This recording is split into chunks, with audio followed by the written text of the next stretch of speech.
कपिल सिब्बल और अभिषेक मनु सिंघवी दोनों ने सुप्रीम कोर्ट के सामने इसको उठाया। सीजीआई सूर्यकांत और जस्टिस जॉय माल्या बागची की बेंच जो थी वो थी, उसके सामने जो थे दोनों उपस्थित हुए और कपिल सिब्बल ने कहा कि इस संस्था के सदस्य होने के नाते हम ये जानकर बहुत परेशान हैं कि क्लास 8 के बच्चों को जुडिशरी में करप्शन के बारे में पढ़ाया जा रहा है। यह एनसीईआरटी का हिस्सा है, इस संस्था में हमारा बहुत बड़ा हिस्सा है, यह पूरी तरह से स्कैंडलस है, हमारे पास किताब की कॉपी है। सीजीआई ने इस पर कहा कि मुझे इस मामले की जानकारी है और मुझे कई कॉल और मैसेज मिले हैं और सीजीआई ने कहा कि मैं आप सभी को भरोसा दिला सकता हूं और मुझे इसकी पूरी जानकारी है।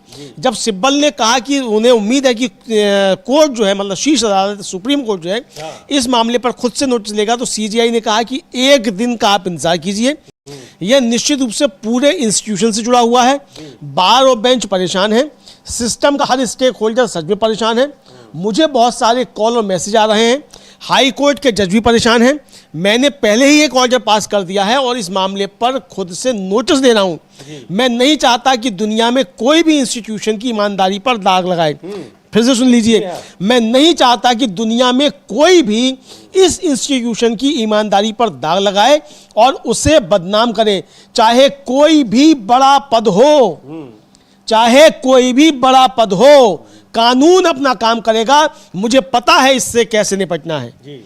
ये सख्त शब्द जो थे वो सीजीआई के थे और ये साफ समझा जा रहा है कि सीजीआई ने सरकार का नाम लिए बिना सरकार को सख्त चेतावनी दी है कि चाहे कोई कितना भी बड़ा पद हो, मुझे मालूम है कि इनसे कैसे निपटना है। जी बिल्कुल। और इस पर कपिल सिब्बल ने कहा भी कि हम इस पर एक केस, एक अपील दायर करें। उन्होंने कहा नहीं, कोई अब जरूरत ही नहीं है क्योंकि हम खुद इस पर एक्शन लेने वाले। हाँ, उनका कि जब सिब्बल ने कहा कि हम इसमें क्या अपील करेंगे, इस केस करने की अपील की, तो सीजीआई ने कहा कि नहीं, आप भरोसा रखिए, हम इस पर सही एक्शन लेंगे। और सीजीआई ने कहा कि मैंने इस पर ध्यान दिया है, ऐसा लगता है कि ये जानबूझकर और सोच समझकर किया गया कदम है। और अमलेंदु जी, जस्टिस जॉय माल्या बागची ने तो और भी गंभीर टिप्पणी की। बहुत जरूरी कहा उनका, जस्टिस जॉय माल्या बागची ने कहा कि यह संविधान के बेसिक स्ट्रक्चर पर ही हमला है और उन्होंने कहा कि यह किताब जो है बेसिक स्ट्रक्चर के ही खिलाफ लगती है। जस्टिस उन्होंने अभिषेक मनु सिंघवी ने कहा कि मुद्दा भ्रष्टाचार को इस तरह से दिखाना है कि जैसे ये कहीं और नहीं है, केवल जुडिशरी में है। जी, यही चर्चा हम लोग कल कर भी रहे थे कि इसके जरिए ये बताने की कोशिश की गई है, खासतौर वो जो दो उदाहरण जिनका अभी आपने जिक्र किया कि ये जो इलेक्टोरल बॉन्ड थे और आईटी एक्ट थे, उनको सुप्रीम कोर्ट ने खत्म किया भ्रष्टाचार की वजह से। क्या कुछ हो रहा था इलेक्टोरल बॉन्ड के जरिए, उसको उदाहरण बताया गया और उसके जरिए जो जुडिशरी में करप्शन की बात की गई है, बच्चों को ये चीजें पढ़ाई जाएंगी, ये कहा गया है। उससे साफ जाहिर हो रहा है कि सरकार तो बड़ी ईमानदारी से काम कर रही है, लेकिन जुडिशरी उसको करने नहीं दे रही है। इसलिए नहीं करने दे रही है कि जुडिशरी यानी न्यायपालिका, भारत की न्यायपालिका, जिसमें हाई कोर्ट और सुप्रीम कोर्ट तो है ही, उसमें लोअर कोर्ट भी है, वो पूरी की पूरी भ्रष्ट है। हाँ, बिल्कुल यही बताने का प्रयास किया गया है कि मतलब पूरी की पूरी जुडिशरी जो भ्रष्ट है। असल में है क्या समीर जी, इस समय भ्रष्टाचार के मामले में मोदी सरकार बुरी तरीके से घिरी हुई है। एपस्टीन फाइल्स का मामला जो है और उसमें उसके मंत्री हरदीप सिंह पुरी का जिस तरीके से जिक्र आया है, उसको लेकर विपक्ष बहुत ज्यादा हमलावर है और इतना ज्यादा सरकार घबराई हुई है कि प्रधानमंत्री नरेंद्र मोदी जो है वो लोकसभा में जाने की हिम्मत नहीं जुटा पाए, जबकि राष्ट्रपति के अभिभाषण पर उनको जवाब देना था। और ये 70 सालों में पहली बार हुआ कि राष्ट्रपति के अभिभाषण पर ना नेता विपक्ष को बोलने दिया गया और प्रधानमंत्री खुद भाग गए लोकसभा से। ये कांग्रेस का कहना, भाग गए, ये शब्द हम इसीलिए से इस्तेमाल कर रहे हैं कि प्रधानमंत्री भाग गए और सदन के अंदर, लोकसभा के अंदर नहीं आए प्रधानमंत्री, चूंकि ये मामला बहुत ज्यादा गर्म हो गया था। तो ये समझा जा सकता है कि भ्रष्टाचार के गंभीर आरोपों से घिरी हुई सरकार जो है वो किस तरीके से न्यायपालिका पर हमला कर रही है, ये समझा जा सकता है। चूंकि एनसीईआरटी खुद में कुछ है ही नहीं, एनसीईआरटी मतलब सरकार। हाँ। और इसीलिए जो सीजीआई कह रहे हैं कि चाहे कोई कितने भी बड़े पद पर हो, मैं किसी को भी इसकी इजाजत नहीं दूंगा और मुझे मालूम है कि इनसे कैसे निपटना है। और एक चीज और देखिए अमलेंदु जी, ये सरकार जो एनसीईआरटी मतलब सरकार, चूंकि वो शिक्षा मंत्रालय के अधीन आता है एनसीईआरटी, और वही इन किताबों को जारी करता है, लिखवाता है, क्या उसका सिलेबस होगा, ये सारी चीजें कमेटी तय करती है और उस कमेटी में सरकार के लोग रहते हैं, ये उसका प्रोसीजर है। लेकिन आप ये देखिए कि कैसे न्यायपालिका पर हमला करने की एक कैटेगरिकली जो सरकार है वो रणनीति बना रही है अमलेंदु जी। यहाँ सांसद कह देते हैं, मौजूदा उस समय के जो तत्कालीन चीफ जस्टिस थे, कि ये देश में गृह युद्ध के फैलाने के जिम्मेदार हैं। आज किताबों में रख दिया गया चैप्टर की भ्रष्ट है न्यायपालिका, वो छोटे छोटे बच्चे पढ़ेंगे, 8वीं क्लास के बच्चे। यानी किस तरीके से एक इस सिस्टम पर, जो सिस्टम बाकी तीनों सिस्टम को, बाकी जो दोनों सिस्टम है, कार्यपालिका, विधायिका, या फिर और भी आम आदमी से जुड़े हुए बहुत सारे मसले हैं जिनमें व्यक्ति की आखिरी उम्मीद सुप्रीम कोर्ट होती है, उस पर कैसे हमला करने की कोशिश की जा रही है ताकि अपनी मनमानी पर किसी तरीके की कोई लगाम न लग सके। हाँ बिल्कुल, ताकि सरकार जो है वो अपनी मनमानी करती रहे, सरकार इसी तरीके से ट्रंप के आगे सरेंडर करती रहे। ये जो कांग्रेस का आरोप है, विपक्ष का आरोप है कि सरकार जो है ट्रंप के सामने सरेंडर कर चुकी है। पूरा विपक्ष एक सुर में इस बात को कह रहा है और देश के हितों के साथ समझौता कर लिया है। देशों की किसानों के हित जो है वो गिरवी रख दी है ट्रंप के आगे, अमेरिका के आगे, ये साफ तौर पर विपक्ष कह रहा है। तो सरकार जो है अपनी जो है गलतियां हैं उनसे ध्यान भटकाने के लिए, जो सरकार कर रही है, देश के खिलाफ जो काम कर रही है उससे ध्यान भटकाने के लिए अब न्यायपालिका पर इस तरीके से हमला बोल रही है। जी बिल्कुल, न्यायपालिका पर हमला बोल रही है। संसद में अगर विपक्षी सदस्य भ्रष्टाचार पर और जिस तरीके से बहुत सारे आरोप लग रहे हैं उन पर सवाल पूछता है तो वहां पर उनको बाहर कर दिया जाता है, यानी सदन में बोलने नहीं दिया जाता है। सदन के बाहर अगर प्रदर्शन कर रहे हैं तो प्रदर्शन करने के वालों को गिरफ्तार कर लिया जाता है, गंभीर धाराओं में उनको जो है जेल भेज दिया जाता है। ये सब कुछ हो रहा है, लेकिन जो सबसे गंभीर बात यह है कि आरोप जो लग रहे हैं उनका जवाब क्या दिया जा रहा है। जवाब देते समय प्रधानमंत्री अपनी भाषा तक का ध्यान नहीं रखते हैं। और इधर पीयूष गोयल ने ट्वीट किया है अमलेंदु जी, उनके पास सवालों के जवाब तो नहीं है, वो फिर इतिहास में चले गए हैं और जो फर्जी तस्वीरों के जरिए कॉम्प्रोमाइज्ड, अब प्रधानमंत्री कॉम्प्रोमाइज्ड हैं, आप बताइए कि है कि नहीं है, लेकिन यहां उनको तो स्वीकार कर ले रहे हैं कि वो कॉम्प्रोमाइज्ड है, वो इतिहास में चले जा रहे हैं। उन्होंने एक ट्वीट किया है, उस ट्वीट को भी हम लोग देखेंगे कि कैसे पुरानी घटनाओं को जोड़ते हुए वही परंपरा अपना रहे हैं जिस तरीके से किसी भी गंभीर मुद्दे पर सरकार करती है, पिछली सरकारों को दोष देना। हाँ बिल्कुल, पिछली सरकारों को दोष देना और समझिए एक तरीके से ये बताना कि भाई मोदी जी जो है वही केवल सरेंडर नहीं हुए, पिछली सरकार भी सरेंडर थी। तो ये तो हुई है, मतलब ये आपने स्वीकार कर लिया कि ये सरकार जो है वो तो सरेंडर हुई ही हुई है, ये साफ तौर पर आपने स्वीकार कर लिया है। और जो हम अपनी टीम से कहेंगे कि वो ट्वीट जो दिखाया भी जा सकता है कि जो पीयूष गोयल ने समीर जी ट्वीट किया है, अंग्रेजी में ट्वीट किया है, लेकिन आप उसका हिंदी में आप जो है इसको लिख रहे हैं कि राहुल, कई उन्होंने कहा कॉम्प्रोमाइज्ड के उदाहरण देते हुए कि राहुल गांधी दुनिया भर में भारत को नीचा दिखाने के लिए AI समिट में बिना शर्ट के लोगों को भेजते हैं, लेकिन ये भारत की इमेज और हितों से समझौता करने की उनकी पारिवारिक विरासत को ही आगे बढ़ाता है कि ये लोग जो है वो देश को बदनाम कर रहे हैं। यानी आप भी अब ये मान लिए हैं कि प्रधानमंत्री कॉम्प्रोमाइज्ड है। अब उस ट्वीट को हम नहीं देख पाए, लेकिन ये उसमें लिखा यही है। उन्होंने तमाम तस्वीरों के जरिए, कुछ ग्राफिक्स के जरिए पीयूष गोयल ने ये ट्वीट किया हुआ है। पर इस मुद्दे पर घिरे तो बहुत बुरी तरीके से हैं अमलेंदु जी। प्रधानमंत्री भी ये है वो ट्वीट जिसमें लिखा है, और वो तस्वीरें पुरानी है कि कॉम्प्रोमाइज्ड कब की है। और लिखा है कि साहब जवाहरलाल नेहरू वाज कॉम्प्रोमाइज्ड, और ये सारे अमलेंदु जी वही चीजें हैं जो व्हाट्सएप में पढ़ाते रहे हैं ये लोग पिछले 10 सब व्हाट्सएप की यूनिवर्सिटी से ही पढ़े हुए लोग हैं, तो ये सब उसी तरह की बातें करते रहते हैं। Rajiv Gandhi was compromise, Indira Gandhi was compromise, Sonia Gandhi was compromise, Rahul Gandhi compromise नहीं, ये नहीं लिखा कहीं भी। ये कैसे भूल गए पीयूष गोयल जी? अरे भाई, ये किसने इनका ट्वीट तैयार किया है, बताओ उसको कि राहुल गांधी इस कॉम्प्रोमाइज ये भी तैयार करें, लेकिन ये तैयार करना भूल गए हैं, तो ये अधूरा है ट्वीट। फिर से ट्वीट करें पीयूष गोयल जी। हाँ बिल्कुल, लेकिन ये सारी चीजें वही है जो व्हाट्सएप, जिनका कोई आधार नहीं है। तो यहां पर अब इस पर कोई चेक भी नहीं होगा कि ये फेक न्यूज है या ये सही न्यूज है। हाँ, और कि AI जनरेटेड है कि नहीं है, तीन घंटे में ट्विटर को से हटाना है कि नहीं हटाना है। नया कानून जो आ गया है AI जनरेटेड है, तो ये भी अब नहीं बताना है। चूंकि ये सरकार के मंत्री ट्वीट कर रहे हैं तो वो तो कुछ भी ट्वीट कर सकते हैं, कुछ भी फर्जी खबरें ट्वीट कर सकते हैं, तो ये कर रहे हैं। एक मंत्री जी ने तो ये कहा कि यहाँ जब ये मोदी जी के समय में तो ऐसा हो रहा है कि जो बिजली से चलने वाली ट्रेन है, जब वो चलती है तो उसमें बिजली खर्च होती है, और जैसे ही ब्रेक लगता है तो बिजली वापस चली जाती है वहां। हाँ बिल्कुल, वापस चली जाती है। तो इस तरीके के ज्ञान व्हाट्सएप यूनिवर्सिटी से मिलते हैं। नाले की गैस से चाय बन सकती है, राडार जो है वो बादलों में छिप, मतलब बादल जब होते हैं तो छिप जाता है, ये आने लगती है, इस तरह की चीजें। इस प्रदर्शन को लेकर अमलेंदु जी बुरी तरीके से सरकार घिरी है, और ये जो पीयूष गोयल का ट्वीट हो, चाहे प्रधानमंत्री का जो जवाब उन्होंने जो वो भाषण दिया जिसमें बहुत ही अभद्र तरीके से कांग्रेस पर हमला किया, अभद्र भाषा में और अभद्र तरीके से भी, उसको लेकर बुरी तरीके से घिरी नजर आ रही है सरकार। और भूपेश बघेल हैं, छत्तीसगढ़ के पूर्व मुख्यमंत्री, वरिष्ठ नेता है कांग्रेस पार्टी के,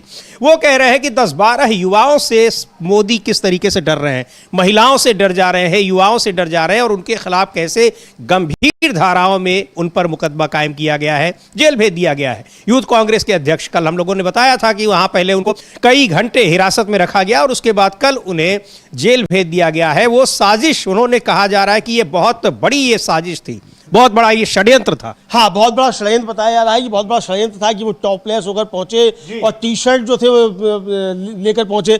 अब समझिए वो टी शर्ट तो वो जगह जगह जो है बच रही है। अब कली जो थी वो अलका लांबा वही टी शर्ट पहन के उसके जो लिख करके मोदी इज कंप्रोमाइज, और उन्होंने अपना वीडियो जारी किया। तमाम लोग, अब कांग्रेस के लोग इस तरीके से कर रहे हैं, जगह जगह प्रदर्शन हो रहे हैं। अब मुझे लगता है कि इस पे इस तरीके से कार्रवाई करके सरकार ने अपनी शामत खुद बुला ली है। जनता के बीच अब ये मामला और ज्यादा पहुंच रहा है कि प्रधानमंत्री मोदी जो है किस लिए कंप्रोमाइज है, विपक्ष क्यों कह रहा है, कांग्रेस क्यों कह रही है, ये जनता को अब सोचने को मजबूर किया जी बिल्कुल, कि आखिर कौन सी ऐसी मजबूरी है। सुन लेते हैं भूपेश बघेल ने क्या कहा है। जिस तरीके से यूथ कांग्रेस के जो कार्यकर्ता हैं, नेता हैं, उनके खिलाफ सरकार ने जो कार्रवाई की है, इसलिए कि वो सरकार के खिलाफ विरोध प्रदर्शन कर रहे थे शांतिपूर्ण तरीके से, लोकतांत्रिक तरीके से। सुनते हैं भूपेश बघेल को। हमारे राष्ट्रीय अध्यक्ष युवा कांग्रेस के, उसकी गिरफ्तारी ये गैर कानूनी है, अलोकतांत्रिक है, और हमारे प्रधानमंत्री जी डर गए हैं युवाओं से। 10-12 युवक गए थे और केवल शर्टलेस हुए थे, और उसमें राष्ट्रीय अध्यक्ष की गिरफ्तारी, इसका मतलब ये है कि मोदी जी और मोदी की सरकार डरी हुई है, और ये तानाशाही प्रवृत्ति है, ये लोकतंत्र की हत्या है। लोकतंत्र में विरोध करने का अधिकार युवाओं को है, आम जनता को है, राजनीतिक दलों को है, और उसका आप इस प्रकार से दमन करने की कोशिश कर रहे हैं। तो जितना दबाओगे उतना उछलेगा, और युवा न दबने वाले हैं न डरने वाले हैं। सर, आज के इस बजट को संकल्प का बजट मानते हैं सर? ये अज्ञानता का, दुर्गति का। ये किस तरीके से 10-12 युवकों से वो डर गए। ये युवक वहां एआई समिट में पहुंचे हुए थे और वहां उन्होंने शर्ट उतारकर प्रदर्शन किया, और एक टी शर्ट इनके हाथ में थी जिसमें लिखा था पीएम इज कॉम्प्रोमाइज्ड, और वो संसद से लेकर सड़क तक ये तस्वीरें, ये जो प्रदर्शन, ये इस तरीके के पैम्फलेट, ये जगह जगह विपक्ष इन पैम्फलेट्स को लेकर चल रहा है, नारेबाजी कर रहा है, इसलिए क्योंकि इसका जवाब प्रधानमंत्री नहीं दे रहे हैं कि आपने ट्रेड डील पर किस तरीके से ट्रंप के आगे झुक गए और आपने समझौता कर लिया, और समझौते में आपने देश के हितों को ताक पर रख दिया। हाँ, देश के हितों को आपने ताक पर रख दिया, और देश के हितों को ताक पर ही नहीं रख दिया, बल्कि आपने देश के हित जो थे वो गिरवी रख दिए आपने। ये विपक्ष का साफ तौर पर आरोप है कि जिस तरीके से आपने डील की है। अच्छा, और डील को भी देखिए क्या है, यानी आपने इंतजार नहीं किया कि वहां के सुप्रीम कोर्ट का आदेश क्या आना है, जबकि इससे पहले वहां की निचली अदालत थी वो ट्रंप की इस टैरिफ डील को लेकर सख्त मजम्मत कर चुकी थी जी। कई राज्य वहां की स्थानीय अदालतों ने खारिज किए थे उनके डील के। ये पता था कि वहां की जो सुप्रीम कोर्ट है वो इसको निरस्त कर ही देगी, क्योंकि उसमें ये उसके पास अधिकार ही नहीं है कि बिना कांग्रेस की स्वीकृति के, यानी बिना वहां की संसद की स्वीकृति के, इस तरीके के आदेश वो जारी कर सके। हाँ, तो इसलिए आपने ये भी इंतजार नहीं किया। और कल तो राहुल गांधी ने बहुत गंभीर आरोप लगाया। राहुल गांधी ने कहा कि जब मैंने नरवणे की किताब का जिक्र किया तो प्रधानमंत्री घबरा गए पूरी तरीके से, और शाम को ही उन्होंने ट्रंप को फोन किया कि भाई जो तुम करते हो वो करो, डील कर लो। तो ये इंतजार भी नहीं किया, तो घबराकर इन्होंने जब किया कि अब ये मामला इतना ज्यादा बढ़ रहा है तो ये सारी पोल खुल जाएगी, ये है। लेकिन कल राहुल गांधी ने, समीर जी, बहुत तगड़ी जो है चुनौती प्रधानमंत्री नरेंद्र मोदी को दी है, और कहा है कि देखिए वहां के सुप्रीम कोर्ट ने खारिज कर दिया उसका टैरिफ।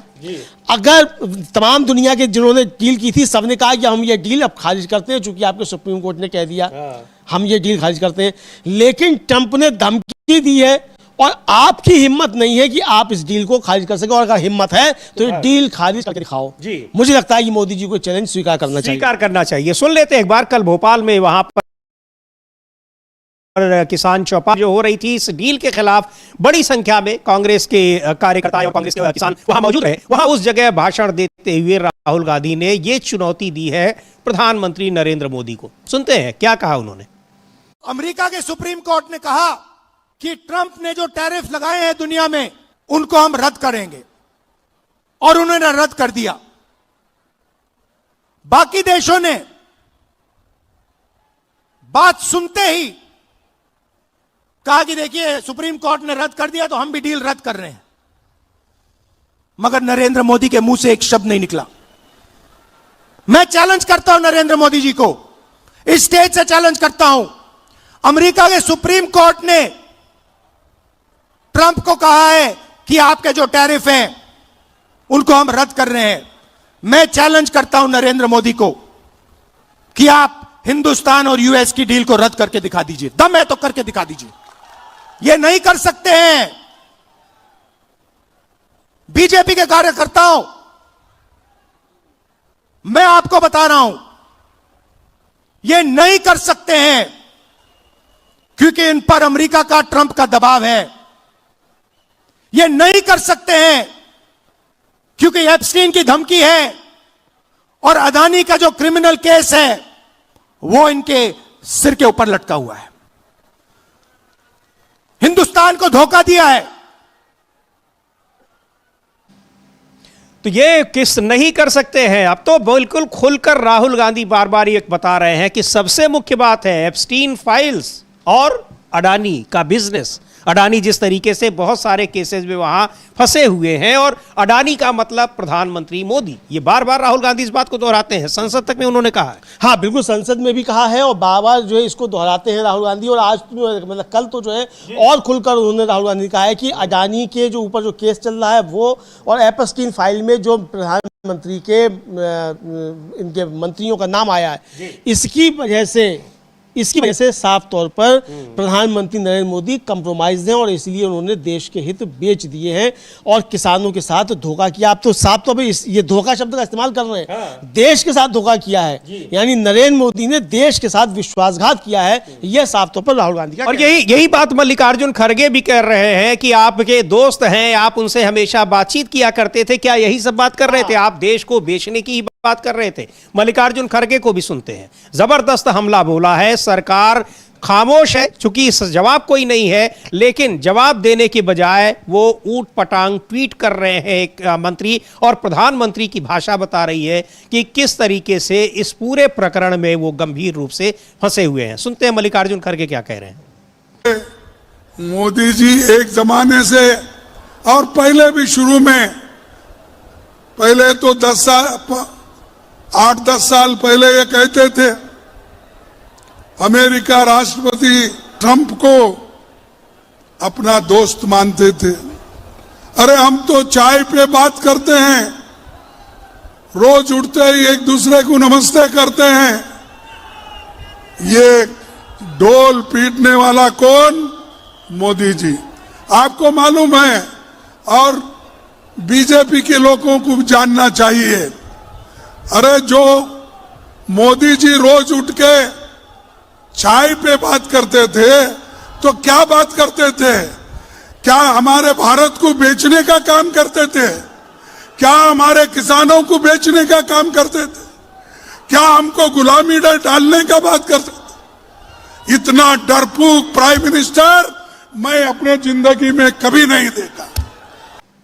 इतना डरपोक प्रधानमंत्री मैंने कभी नहीं देखा, और इतना बेईमान धोखेबाज। इस तरह से मैं 3-4 साल पहले कहीं पर, जब किसान आंदोलन जब चल रहा था, राजस्थान में गया हुआ था, वहां एक करीब 80-85 साल के बुजुर्ग, बिल्कुल यही भाषा उनकी थी अमलेंदु जी। उनका कहना था कि कभी इतने सारे प्रधानमंत्री आए, इतनी पार्टियों के आए, हमने कभी इस तरह से इतना जो झूठा प्रधानमंत्री नहीं देखा। और अब डरपोक, ये सारी चीजें आखिर क्यों कही जा रही हैं? इनके जवाब आपके पास क्या है? नहीं है। और जवाब जब देना होता है तो आप कहते हैं कि देश की बदनामी कर रहे हैं विरोध प्रदर्शन करके। विरोध प्रदर्शन का अधिकार देश के संविधान ने दिया है, आप कहीं भी कर सकते हैं शांतिपूर्ण तरीके से। से हिंसक नहीं होना चाहिए, शांतिपूर्ण विरोध प्रदर्शन तो संसद के भीतर होता है, उससे ज्यादा सुरक्षित जगह कौन सी है? बिल्कुल बिल्कुल, संसद के अंदर जो प्रदर्शन होता है और जो शांतिपूर्ण होता है, वहाँ भाई आप कुछ लेकर भी नहीं जा सकते, है ना, तो वहाँ सबसे ज़्यादा सुरक्षित तो आप वहीं है। लेकिन अगर समीर जी लोकसभा के अंदर अगर प्रधानमंत्री असुरक्षित है और नहीं जा रहा वहाँ, तो इसका मतलब कि देश बहुत असुरक्षित हाथों में है। इतना कम प्रधानमंत्री तो 70 सालों में कभी देश ने नहीं देखा कि जो लोकसभा में घुसने की हिम्मत नहीं कर पाए अपनी सुरक्षा की वजह से। अपनी सुरक्षा की वजह से। लेकिन अब यह है कि आप कितना अब उसको रोकेंगे? वहां 10-12 लोग टी शर्ट लेकर गए थे, अब यहाँ हजारों टी शर्ट पर लिखी और एक और स्लोगन अब लिखा हुआ आ गया है। मुझे लग रहा है कि वो मल्लिकार्जुन खड़गे के इस भाषण से प्रभावित है। कांग्रेस पार्टी ने उस टी शर्ट को, ये देखिए, ये डरपोक पीएम, ये लिखा हुआ है कि पीएम इज कॉम्प्रोमाइज्ड, ये ट्वीट किया है। और एक टी शर्ट है, प्रिंटेड है, जिस पर प्रधानमंत्री की तस्वीर है, डरपोक पीएम, पीएम इज कॉम्प्रोमाइज्ड। और रोमन लिपि में नीचे लिखा है टी शर्ट से भी डरता है। हाँ, नीचे ये तो मैं पढ़ ही नहीं पाया, टी शर्ट से भी डरता है, ये चीज लिखी हुई है। क्योंकि ये टी शर्ट ही लेकर प्रधानमंत्री, वहां प्रधानमंत्री के सामने भी नहीं, वो तो एआई समिट में ये प्रदर्शन हो रहा था। और इस कम से कम इस प्रदर्शन के जरिए देश की लोकतांत्रिक, देश की इज्जत रह गई। नहीं तो ये पता चल रहा था कि वहां किस तरीके से एआई समिट का आयोजन हो रहा है कि प्रधानमंत्री चले जा रहे हैं तो 8 घंटे तक वहां पर पिन ड्रॉप साइलेंस छा जाती है, सारे लोग रुक जाते हैं, सड़क के बाहर भी और वहां पर कैंपस के अंदर भी। और उसके बाद क्या कुछ वहां हो रहा है, चोरी की जा रही है, क्या वहां पर किस तरीके से दूसरे देशों के प्रोजेक्ट को लाकर, दूसरे देशों के मॉडल को लाकर अपना बताया जा रहा है, पूरी दुनिया में बदनामी हुई। कम से कम इसके जरिए जो युवक कांग्रेस के नए कार्यकर्ताओं ने वहां पर किया, उसके जरिए ये तो पता चला कि नहीं, देश में लोकतंत्र है। लेकिन अब उनके खिलाफ जिस तरह से अमले की कार्रवाई हो रही है, उससे फिर यह साबित हो रहा है कि लोकतंत्र यहां खतरे में है। जो विपक्ष आरोप लगाता है वो सही साबित हो रहा है। बिल्कुल बिल्कुल, ये विपक्ष जो आरोप लगाता है तो, और सरकार जो है समीर जी, वो विपक्ष के आरोपों को ही सही साबित करती नजर आ रही है। मतलब विपक्ष जो आरोप लगा रहा है, सरकार जो है कहीं ना कहीं उनके आरोपों को सच साबित करती नजर आती है कि भाई विपक्ष जो आरोप लगा रहा है वो बिल्कुल सही है।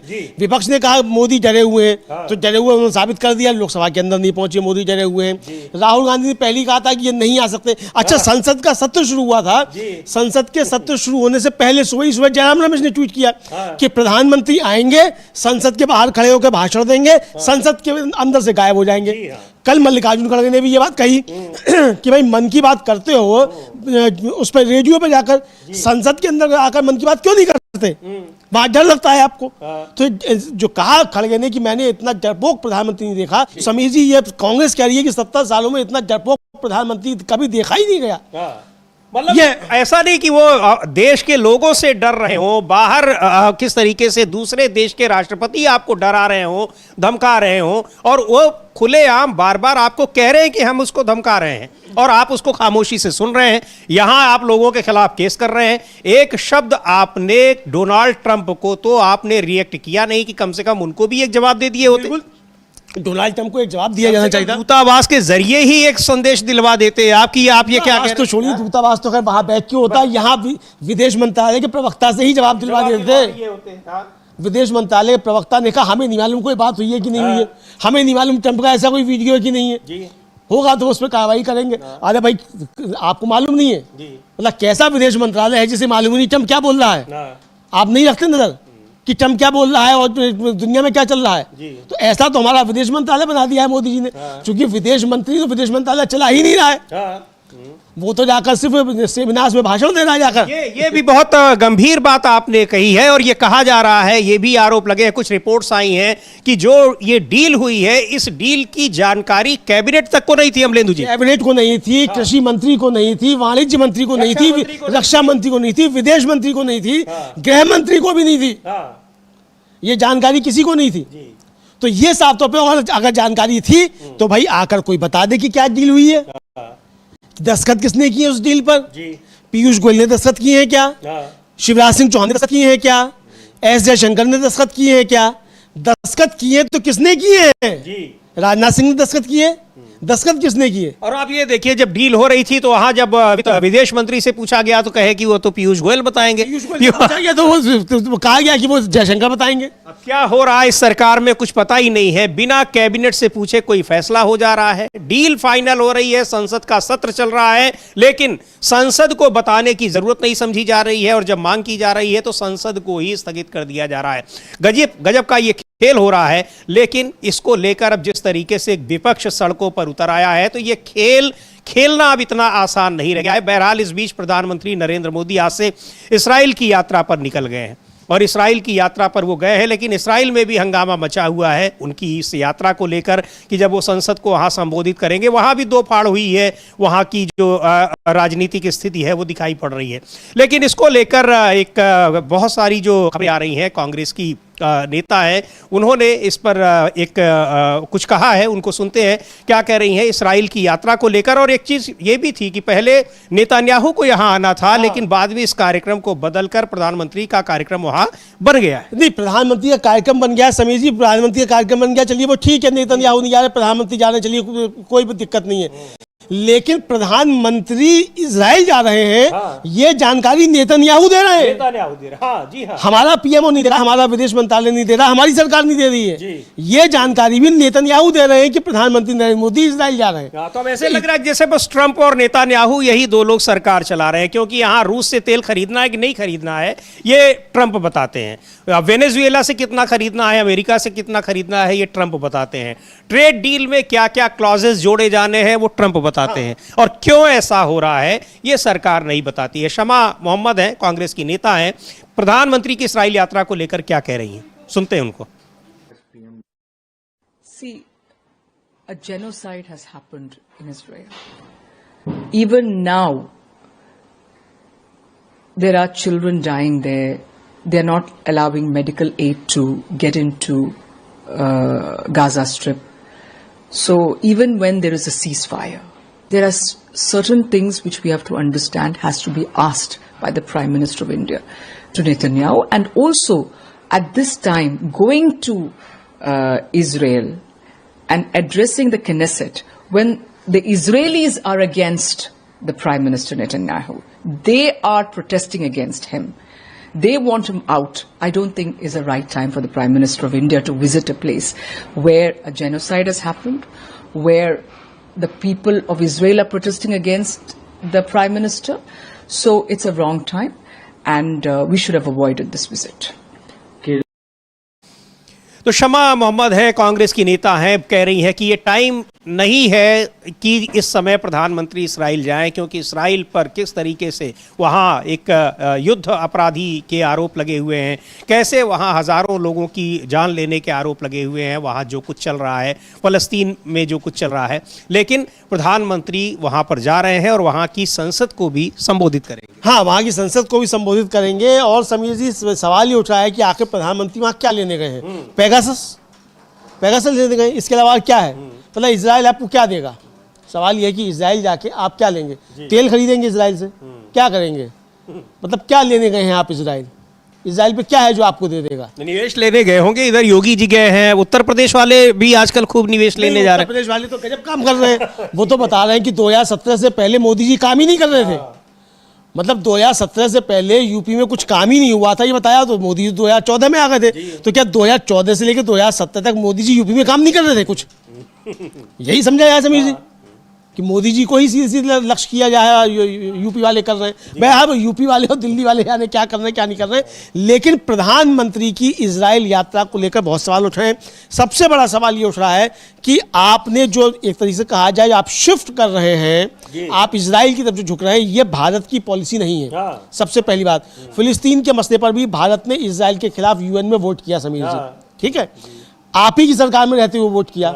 द्विराष्ट्र समाधान जो है उसके पक्ष में समाधान किया। इजराइल फिलिस्तीन पर लगातार कब्जा करता चला जा रहा है। गाजा में उसने जिस तरीके से जेनोसाइड किया है उसके खिलाफ पूरी दुनिया खड़ी हुई है। तो आप ऐसे में जाकर नेतन्याहू के गले लगकर आप क्या संदेश देना चाहते हैं? बिल्कुल सवाल यह है, आपने क्या यहाँ कोई सर्वदलीय बैठक में आपने चर्चा की? विदेश नीति नरेंद्र मोदी की नीति नहीं है। विदेश नीति भारतीय जनता पार्टी की नीति नहीं है, विदेश नीति देश की नीति है। और जब देश की नीति है तो पूरे देश को इसमें साथ में लेना पड़ेगा, विपक्ष को भी लेना पड़ेगा, सिविल सोसाइटी को लेना पड़ेगा, और तमाम समाज के जो हिस्से हैं उनसे आपको चर्चा करनी पड़ेगी, तब विदेश नीति आपकी तय होती है। ऐसा नहीं है कि मोदी जी जाकर गले पड़ जाए नेतन्याहू की तो वहाँ हो गया विदेश नीति। और उस विदेश नीति का असर तो दिखाई भी पड़ गया अमलेंदु जी की जब जरूरत पड़ी तो आपके पास अफगानिस्तान केवल खड़ा रहा, बाकी कोई देश कोई खड़ा नहीं हुआ आपके साथ में जाकर, अफगानिस्तान केवल खड़ा हुआ।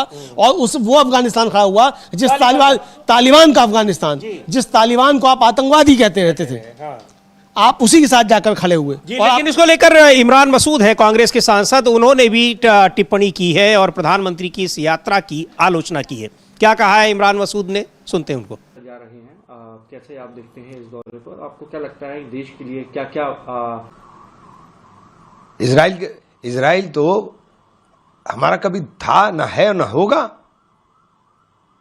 लेकिन प्रधानमंत्री जी चूंकि कमजोर हैं, उनमें इतना साहस नहीं है। प्रधानमंत्री जी जा रहे हैं, अगर जरा सी भी नैतिकता और साहस हो तो गाजा के अंदर मारे गए मासूम बच्चों के बारे में बात करें, जबकि गवर्नमेंट ऑफ इंडिया का स्टैंड बिल्कुल क्लियर है कि हम फिलिस्तीन के साथ हैं। हमारी विदेश नीति पूरी तरह से फिलिस्तीन को यूनाइटेड नेशन में समर्थन कर रही है, लेकिन प्रधानमंत्री में साहस नहीं है, प्रधानमंत्री कमजोर है। और आज देश के अंदर गली गली में यह बात है कि देश का प्राइम मिनिस्टर कॉम्प्रोमाइज है, ट्रंप के सामने बोलने का साहस नहीं होता। पूरा देश भेज दिया ट्रेड डील के लिए, ट्रेड डील कर करके पूरा देश भेज दिया। आने वाले दिनों में इसके नतीजे सामने आ जाएंगे। ट्रंप धमका के कहता है कि मैं टैक्स लूंगा लेकिन दूंगा नहीं, $500 बिलियन का सामान बेचना पड़ेगा। तो हमारा क्या होगा, हमारे किसान कहां जाएंगे, हमारे कारोबारी कहां जाएंगे? कुल मार्केट कितनी बड़ी है, हमारी मार्केट का आकार कितना है? जब आप हमारी मार्केट का आकार देखोगे तब अंदाजा होगा ना हमारी अर्थव्यवस्था कितनी है। 45 लाख करोड़ की बात कर रहे हैं, हमारी अर्थव्यवस्था है उसको झेलने लायक? आप सब खत्म कर दोगे बस। ट्रंप का आपने जिक्र किया, ट्रंप ने मैंने रुकवाया और नहीं तो करोड़ों लोग जो है वो मारे जाते इसमें। अरे जेलेंस्की छोटा सा मुल्क, उसका राष्ट्रपति युद्धग्रस्त क्षेत्र में जो अमेरिका के ऊपर डिपेंड कर रहा हो, वो अपने देश के हितों के लिए राष्ट्रपति के सामने झुका नहीं और छोड़ के चला आया था। हमारा प्रधानमंत्री 140 करोड़ लोगों का नेतृत्व करने वाला, और भारत जो एक बड़ा देश है, जो एक बड़ा बाजार है लोगों के लिए, वो ये ऐसे झुक गया है, बिल्कुल घुटनों पर आ गया प्राइम मिनिस्टर। तो ये प्राइम मिनिस्टर का घुटनों पर आना देश का अपमान है, इससे ज्यादा अपमान नहीं हो सकता देश का।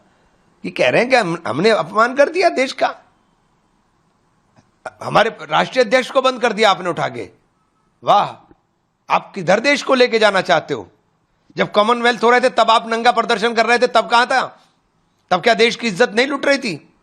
गड्ढे के अंदर गिर करके लोगों की मौतें हो रही हैं, देश की इज्जत नहीं लुट रही है? आज के दौर में भी गंदा पानी पीने से देश के अंदर लोगों की मौतें हो रही हैं, हमारे देश की छवि खराब नहीं हो रही है? 3 दिन में 4 विमानन क्षेत्र के अंदर दुर्घटनाएं हो रही हैं, हमारे देश की छवि धूमिल नहीं हो रही है? दिल्ली जैसे शहर में सांस लेना दूभर हो जाए तो हमारे देश की छवि धूमिल नहीं हो रही है? कहां खड़ा कर दिया लाकर देश को? अधिकार है यह लोकतंत्र के अंदर कि हम विरोध कर सकें। यूनाइटेड नेशन से बड़ा प्लेटफॉर्म नहीं था यह इवेंट।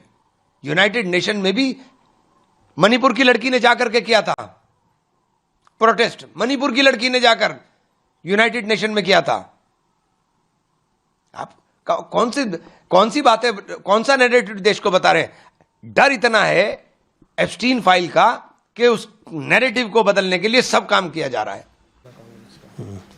तो ये किस तरीके से यहाँ पर कॉम्प्रोमाइज किया गया है? अब ये एक बहुत, ये शब्द जो है अमलेंदु जी, ये प्रधानमंत्री को ही नहीं बल्कि प्रधानमंत्री और सरकार के लिए भी एक बड़ी मुसीबत बन गया है। आप कॉम्प्रोमाइज आपने क्यों किया है? आप जवाब नहीं दे पा रहे हैं, जवाब नहीं देंगे तो आपको कॉम्प्रोमाइज्ड पीएम के टी शर्ट पहने हुए आपको हजारों लाखों लोग दिखाई पड़ेंगे। बिल्कुल हजारों लाखों लोग दिखाई पड़ेंगे। और सवाल समझिए कि अगर कांग्रेस ने और विपक्ष ने इसे एक मुद्दा बना लिया और सड़कों पे उतर पड़ेगी, भी ठीक है अब यही पहनकर जो है सब लोग सड़कों पे उतरो, जैसा कि अब कर रही है कांग्रेस। अभी हम लोग दिखाएंगे कि चंडीगढ़ में हरियाणा कांग्रेस इसी तरीके के प्रदर्शन कर रही है। तो अगर इस तरीके के प्रदर्शन जगह जगह होने लगे तो आपकी ये सारी योजना तो धरी रह जाएगी करने की इस तरीके की। तो ये मुझे लगता है कि जो सरकार के रणनीतिकार हैं वो गलत किस्म के लोग हैं, वो मोदी जी से कोई अपनी निजी दुश्मनी निकालना चाहते हैं। लेकिन रणनीतिकार अब कौन है कौन नहीं है अमलेंदु जी, पर आप ये देखिए, अगर इसकी क्रोनोलॉजी देखिए, जो यूथ कांग्रेस के नेताओं का प्रदर्शन था, प्रदर्शन कब हुआ है और उनके खिलाफ कार्रवाई कब हो रही है? जब प्रधानमंत्री नरेंद्र मोदी खुद आहत दिखाई पड़े और उनका बयान आया, उसके बाद ही ये सारी कार्रवाई में तेजी दिखाई पड़ी। हाँ, उसके बाद सारी कार्रवाई में तेजी। उनको कौन सलाह दे रहा है? वही तो मैं कह रहा हूँ कि जो रणनीतिकार है वो मोदी जी को क्या सलाह दे रहे हैं। मोदी जी में तो इतनी समझ नहीं है कि क्या करना है क्या नहीं करना है। मुझे लगता है ये कोई जाके ज्ञान देता होगा कि इस तरीके से काम करो। तो जो ये ज्ञान देने वाले लोग हैं ये बहुत अज्ञानी किस्म के लोग मालूम पड़ते हैं कि भाई आप विपक्ष पे जब इस तरीके की कार्रवाई करेंगे तो विपक्ष को तो इससे माइलेज मिलेगा। अगर समझदार कोई व्यक्ति हो समीर जी तो इसका फिर राजनीतिक तरीके से जवाब दे। आप जो है राजनीतिक मसलों के जवाब पुलिस के जरिए देने लगते हैं। तो इसमें होता क्या है कि सरकार की छवि ही खराब होने लगती है और ये संदेश जाने लगता है जो विपक्ष दे रहा है कि सरकार कमजोर है, प्रधानमंत्री कंप्रोमाइज है। ये संदेश जो देना चाहता है विपक्ष में जाने लगता है। बिल्कुल। और यहाँ पर सड़कों पर उतर आए हैं। कल जिस तरीके से भोपाल में एक बड़ा सम्मेलन हुआ और आज हरियाणा की राजधानी चंडीगढ़ में वहाँ कांग्रेस पार्टी का एक प्रदर्शन हो रहा है। देखते हैं क्या कुछ कहा जा रहा है। कॉम्प्रोमाइज्ड पीएम और अब तो एक और डरपोक पीएम, तो इस तरह के नारे लग रहे हैं। इन नारों को प्रिंट किए हुए टी शर्ट वहाँ पर दिख रहे हैं। ये है जुमला नहीं चाहिए हमें रोजगार चाहिए, मनरेगा बचाओ, और विधानसभा का घेराव हो रहा है। देखते हैं क्या कुछ नारेबाजी इसमें हो रही है। कांग्रेस पार्टी का ये प्रदर्शन है चंडीगढ़ में।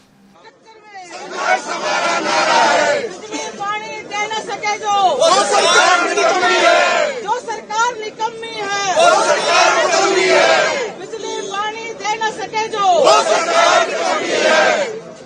कांग्रेस पार्टी जिंदाबाद, कांग्रेस पार्टी जिंदाबाद, राहुल गांधी जिंदाबाद, चौधरी भूपेंद्र सिंह हुड्डा जिंदाबाद, भाई दीपेंद्र हुड्डा जिंदाबाद, कांग्रेस पार्टी जिंदाबाद, कांग्रेस पार्टी जिंदाबाद, कांग्रेस पार्टी जिंदाबाद, बीजेपी पार्टी देश बचाओ, कांग्रेस पार्टी जिंदाबाद, कांग्रेस पार्टी जिंदाबाद, राहुल गांधी जिंदाबाद, राहुल गांधी जिंदाबाद, कांग्रेस पार्टी जिंदाबाद, कांग्रेस पार्टी जिंदाबाद। हमारा हक हमारा हक हमारा हक, बुजुर्गों की पेंशन लेकर रहेंगे। बुजुर्गों पेंशन बहाल करो कांग्रेस। तो ये वहां प्रदर्शन हो रहे हैं, विधानसभा का घेराव किया गया है वहां। लेकिन लग रहा है कि उत्तर प्रदेश जैसी सख्त सरकार नहीं है अमलेंदु जी, वहां तो घेराव करने ही नहीं दिया गया, नेताओं को ही नजरबंद कर दिया गया। हाँ, सख्त सरकार। ये लोग पहुंच गए। हाँ, यहाँ पहुंच गए। असल में वहाँ पता नहीं क्या है, चूंकि चंडीगढ़ जो है वो केंद्र शासित है तो इसका मतलब कमजोर गृह मंत्री है, यही हो सकता है। तो ये भी संदेश हो सकता है कि कमजोर गृह मंत्री है, पर हमें पता नहीं कि क्या है क्या नहीं है। लेकिन वहाँ किया जा रहा है प्रदर्शन। ये वहाँ की तस्वीरें हैं, चंडीगढ़ की तस्वीरें हैं समीर जी। लेकिन इस तरीके के प्रदर्शन अब जगह जगह हो रहे हैं, ये साफ तौर पर आ रहा है और ये प्रदर्शन अब रुकने वाले नहीं है। इसी को लेकर कि जो एपस्टीन फाइल्स हैं और राहुल गांधी ने जो आरोप लगाए हैं, पूरा विपक्ष राहुल गांधी के साथ खड़ा हुआ नजर आ रहा है। सीपीआई के सांसद हैं पी संतोष कुमार, उन्होंने भी एपस्टीन फाइल्स और राहुल गांधी के आरोपों को लेकर अपनी बात रखी है। उसको भी हम लोग समझिए बिल्कुल सुनते हैं क्या कह रहे हैं सीपीआईएम के सांसद P Santosh Kumar. Epstein file and Adani case sold the country, he said. Of course, Epstein files are known to come out. No, only a tip of iceberg is known to all of us. 3 million pages means such a huge thing, and many revelations are to be in the offing. So that will mark the beginning of the collapse of this government. This government cannot escape from it. In Kerala, Union Cabinet approved decision to rename a state. One of the most important decisions. It was the sincere demand of the people of तो अब ये वही कह रहे हैं कि इसमें तो अभी ये शुरुआत है, एप्स्टीन फाइल्स का जिक्र कर रहे हैं अमलेंदु जी, और कहा जो संतोष कुमार ने कि एप्स्टीन फाइल्स केस में हमने अभी तक सिर्फ शुरुआत देखी, अभी और भी बहुत कुछ सामने आना बाकी है। ये सरकार इससे बच नहीं सकती, यह इस सरकार के गिरने की शुरुआत होगी। बिल्कुल, ये सरकार के गिरने की शुरुआत होगी। और यही समीर जी कहा जा रहा है, विपक्ष लगातार कह रहा है, वो पृथ्वीराज चौहान है, कांग्रेस के नेता हैं, हालांकि उन्होंने जो डेट दी थी वो तो निकल चुकी है। उन्होंने कहा था कि 19 दिसंबर को मोदी जी इस्तीफा दे देंगे, लेकिन मोदी जी ऐसे इस्तीफा थोड़ी ना दे देंगे, मतलब लोग भी कुछ भी लगा लेते हैं, मोदी इस्तीफा दे देंगे। सुब्रमण्यम स्वामी तो कब से कह रहे हैं कि दे देना चाहिए, दे देना चाहिए। भाई चाहिए तो बहुत कुछ है, लेकिन वो मोदी जी करेंगे क्या, सवाल ये है। चाहिए तो हरदीप पुरी का भी चाहिए इस्तीफा ले चाहिए, खुद ही मोदी जी को इस्तीफा ले लेना चाहिए था हरदीप पुरी का, कि तुम्हारा नाम आया है और पूरी दुनिया में इस्तीफे हो रहे हैं, गिरफ्तारियां हो रही हैं पूरी दुनिया में। मतलब कल ही हमने बताया कि यूके में जो राजदूत रहे अमेरिका में यूके के, उनकी गिरफ्तारी हुई है। उससे पहले वहाँ प्रिंस चार्ल्स की गिरफ्तारी हुई वहाँ यूके में, नॉर्वे के एक्स प्राइम मिनिस्टर की गिरफ्तारी हुई। पूरी दुनिया में इस तरह की गिरफ्तारियाँ हो रही हैं एप्स्टीन फाइल्स में। यहाँ बधाइयाँ दी जा रही हैं हरदीप सिंह पुरी को, तो ये तो भारत में ही हो सकता है। हरदीप सिंह पुरी जगह जगह इंटरव्यू दे रहे हैं और ये भी कह रहे हैं कि हाँ हम तो मिले तो थे एप्स्टीन से, लेकिन कुछ कर नहीं पाए। अफसोस भी जाहिर कर रहे हैं। तो ये साफ तौर पर देखा जा सकता है समीर जी कि यहाँ किस तरीके से गलत कामों को भी ग्लोरीफाई किया जाता है। ये भारत में ही हो सकता है, न्यू इंडिया है ये, चूंकि ये 2014 के बाद का न्यू इंडिया है, तो ये यही हो सकता है कि इस तरीके के गलत कामों को ग्लोरीफाई किया जाए। बिल्कुल ये चीज है, लेकिन इस तरीके से अब ये दिखाई पड़ रहा है कि इन सारे मुद्दों पर सरकार घिरी है तो संसद ना चलने दे, कितना भी रोकने की कोशिश करे, बेमतलब की चीजों को मुद्दा बनाए, पर दिखाई पड़ रहा है कि संसद के बाद जनता भी सड़कों पर उतरी हुई दिखाई पड़ रही है। यह तस्वीरें चंडीगढ़ की हैं। कुछ पिछले हफ्ते हम लोगों ने उत्तर प्रदेश में देखी, विधानसभा का किस तरीके से घेराव कर रहे थे कांग्रेस के नेता। कल भोपाल में जिस तरह से कितना बड़ा सम्मेलन हुआ है, तो ये सारी चीजें ये बता रही हैं कि पूरे देश में सड़कों पर लोग सरकार के खिलाफ उतर गए हैं। चूंकि बड़ा मुद्दा है, सबसे ज्यादा इसमें जो नुकसान हो रहा है अमलेंदु जी, वो किसानों का नुकसान हो रहा है, और किसानों के हितों को किस तरीके से बिल्कुल उससे समझौता कर लिया गया है। तो कॉम्प्रोमाइज्ड पीएम विपक्ष यूं ही नहीं कह रहा है, किसान संगठन भी सड़कों पर उतरने की तैयारी में है। बिल्कुल किसान संगठन उतरने की तैयारी में हो। समीर जी, आपको याद होगा कि अभी राहुल गांधी से 17 किसान संगठनों के नेता जो थे, उन्होंने जाकर मुलाकात की थी और उसी में तय हुआ कि भोपाल से इसकी शुरुआत की जाएगी और यह कार्यक्रम जो है वो किए जाएंगे, किसानों की चौपाल जो है लगाई जाएगी, ये साफ तौर पर कहा गया था।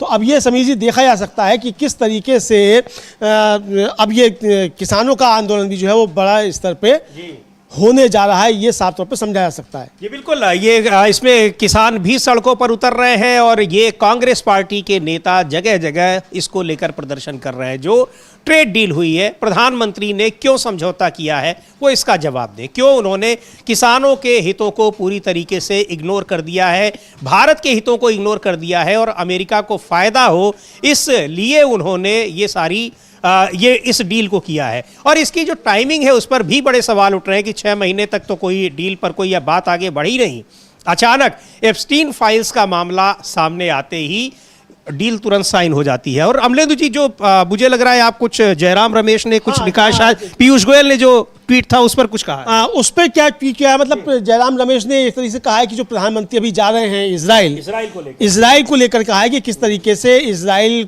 मतलब फिलिस्तीन को मान्यता दी गई थी और उसमें पंडित नेहरू का क्या रोल था, यह लेकर किया। और उन्होंने ट्वीट किया है, हम अपनी टीम से कहेंगे कि अगर वो दिखा सकते हो ट्वीट तो दिखाया भी जा सकता है वो ट्वीट क्या है, लेकिन आप बता जरूर दीजिए समीर जी की जयराम रमेश ने क्या लिखा है। वो लिख रहे हैं कि 20 मई 1960 को जवाहरलाल नेहरू गजा में थे और वहां यूनाइटेड नेशंस इमरजेंसी फोर्स में तैनात भारतीय टुकड़ी से मिले थे। 29 नवंबर 1981 को भारत ने फलस्तीन के साथ एकजुटता व्यक्त करते हुए एक स्मारक डाक टिकट जारी किया था। 18 नवंबर 1988 को भारत ने औपचारिक रूप से फलस्तीन राज्य को मान्यता दी थी। वो एक अलग दौर था। अब भारत के प्रधानमंत्री खुले तौर पर इस्राइल के प्रधानमंत्री के साथ अपनी घनिष्ठता दिखा रहे हैं, जिन्होंने गजा को मलबे और धूल में बदल दिया है और कब्जे वाले वेस्ट बैंक में अवैध बस्तियों के विस्तार की पूरी साजिश रच रहे हैं। जब पूरी दुनिया उनके प्रिय मित्र प्रधानमंत्री नेतान्याहू की आलोचना कर रही है, तब प्रधानमंत्री मोदी नैतिक कायरता का प्रदर्शन करेंगे, यानी वहां जो जा रहे हैं। कहा जा रहा है, लेकिन जो आखिरी शब्द है समीर जी उसको बड़े गौर से पूछ रही है। नैतिक कायरता का प्रदर्शन करेंगे, पीएम मोदी नैतिक कायरता का प्रदर्शन करेंगे। अब यानी डरपोक, कायर, कंप्रोमाइज, ये सारे शब्द प्रधानमंत्री के लिए विपक्ष अब इस्तेमाल कर रहा है और भारतीय जनता पार्टी इसका कोई माकूल जवाब नहीं दे पा रही है। तो यानी नैरेटिव के मोर्चे पर भी बीजेपी काफी ज्यादा पिछड़ती हुई दिखाई पड़ रही है। और आगे कौन दिखाई पड़ रहा है? विपक्ष दिखाई पड़ रहा है। और क्या क्या आरोप लग रहे हैं प्रधानमंत्री के ऊपर कि प्रधानमंत्री डरपोक हैं, प्रधानमंत्री कंप्रोमाइज हैं, प्रधानमंत्री ने देश के साथ धोखा किया है, प्रधानमंत्री कायर हैं। ये सारी बातें विपक्ष कह रहा है और सत्ता पक्ष लोग क्या कर रहे हैं? वो फर्जी व्हाट्सएप यूनिवर्सिटी का ज्ञान जो है वो बांट रहे हैं। और कौन कर भी रहे हैं अमलेंदु जी, ये भी बहुत हम लोग इस पर चर्चा कर भी चुके हैं कि ये जो बचाव प्रधानमंत्री का, या तो वो अपना खुद बचाव कर रहे हैं, उल्टी सीधी जिस तरीके से उन्होंने ये यूथ कांग्रेस के नेताओं के लिए कहा, उसके बाद उसमें केवल कभी पीयूष गोयल दिखाई पड़ रहे हैं, कोई वरिष्ठ मंत्री नहीं दिखाई पड़ रहा है। ना तो राजनाथ सिंह कहीं दिखाई पड़ रहे हैं, ना गडकरी दिखाई पड़ रहे हैं, और केवल एक दो मंत्री, और वो भी किस तरीके से बचाव कर रहे हैं। बचाव इस तरह से कर रहे हैं कि वो अपने ही जाल में और घिरते चले जा रहे हैं। अपने ही जाल में नहीं घिरते चले जा रहे हैं, बल्कि मोदी जी को ही उसमें फांसते चले जाते हैं। जब सारी बातें आती हैं तो ये सब हो सकता है। और समीर जी, इस समय एक बड़ी खबर जो है ये आ रही है कि बीएसपी के उत्तर प्रदेश में इकलौते विधायक हैं उमा शंकर सिंह, बलिया के हैं और बीजेपी में थे पहले, और 2022 में जो थे वो उनको टिकट नहीं मिला तो बीएसपी में चले गए। और बीएसपी के उत्तर प्रदेश से अकेले विधायक हैं, उनके घर पर आईटी की रेड पड़ रही है। उमा शंकर सिंह इस समय कैंसर से पीड़ित हैं और डॉक्टर और नर्स को भी जो है बाहर जाने की छूट नहीं दी जा रही है। ये जो है अभी इस समय की बड़ी खबर इस समय आ रही है समीर जी। ये बड़ी खबर है कि उनकी इनकम टैक्स की रेड पड़ी है। उमा शंकर सिंह बीएसपी के विधायक हैं, एकमात्र विधायक हैं उत्तर प्रदेश में बीएसपी के। कभी बीएसपी पूर्ण बहुमत की सरकार चलाती थी, लेकिन अब उसके केवल एक विधायक हैं उमा शंकर सिंह, और उनके घर पर इनकम टैक्स की छापेमारी हो रही है। अब और इसमें और जानकारी आती है तो ज़रूर आपको देंगे। लेकिन इस उमा शंकर सिंह बहुत बीमार चल रहे हैं, बताया ही अभी, उनकी कैंसर का उनका इलाज चल रहा है और उनके घर में डॉक्टर और नर्स को भी जाने की छूट नहीं है, वहाँ पर छापेमारी चल रही है। आगे क्या अपडेट होता है, छापेमारी में इनकम टैक्स के लोगों को मिलता क्या है उसको भी बताएंगे। हाँ, छापेमारी क्या मिलता है वो भी बताएंगे। और छापेमारी क्यों हो रही है भैया? अकेला विधायक है बीएसपी का, चूंकि पता नहीं क्या क्या अंदर चल रहा है, वो तो खैर हम नहीं जानते कि अंदर क्या चल रहा है। उत्तर प्रदेश में बहुत कुछ चल रहा है अमलेंदु जी। इधर शंकराचार्य को लेकर सरकार, मुख्यमंत्री भले ही विदेश यात्रा के लिए निकल गए हों, लेकिन शंकराचार्य को जिस तरीके से एक उनका अपमान करने की कोशिश की जा रही है, उनको एक तरीके से अपराधी बताने की कोशिश की जा रही है, उसको लेकर पार्टी के भीतर ही बिल्कुल बगावती तेवर कई नेताओं ने अख्तियार किए हुए हैं। और विपक्ष भी इस समय बहुत बुरी तरीके से हमलावर है सरकार पर। कांग्रेस के प्रदेश अध्यक्ष हैं अजय राय, उन्होंने क्या कुछ कहा है शंकराचार्य के बारे में, वो हम लोग सुनेंगे उन बात को। लेकिन इस मामले में ऐसा लग रहा है कि उत्तर प्रदेश में योगी आदित्यनाथ बिल्कुल अलग अलग पड़ गए, क्योंकि और एक चीज और भी है कि यहां ये कहा जा रहा है कि पिछले दिनों जब मोहन भागवत लखनऊ में थे तो उन्होंने शंकराचार्य के मुद्दे पर मुख्यमंत्री से ये कहा है कि आप इसको ज्यादा तूल मत दीजिए, लेकिन उनकी बातों को भी इग्नोर करते हुए लगातार शंकराचार्य को कैसे परेशान किया जाए। और कल जो षड्यंत्र जिस तरीके की सब बातें सामने आई वो तो बहुत ही गंभीर मामला। हम लोगों ने बाइट भी दिखाई थी, वो जो जिसके जरिए आरोप लगाया गया उसकी खुद की बाइट है कि किस तरीके से फर्जी जो है वो शिकायत कराई गई, तो वो सब सामने आ चुका है। लेकिन समीर जी, आज कांग्रेस पूरे उत्तर प्रदेश में शंकराचार्य के समर्थन में प्रदर्शन कर रही है। अजय राय उसको लेकर क्या कह रहे हैं वो भी हम सुनते हैं। और इसके बाद जो सबसे बड़ी खबर है समीर जी, वो ये है कि नीतीश कुमार ने कह दिया ये सरकार नहीं चलेगी। और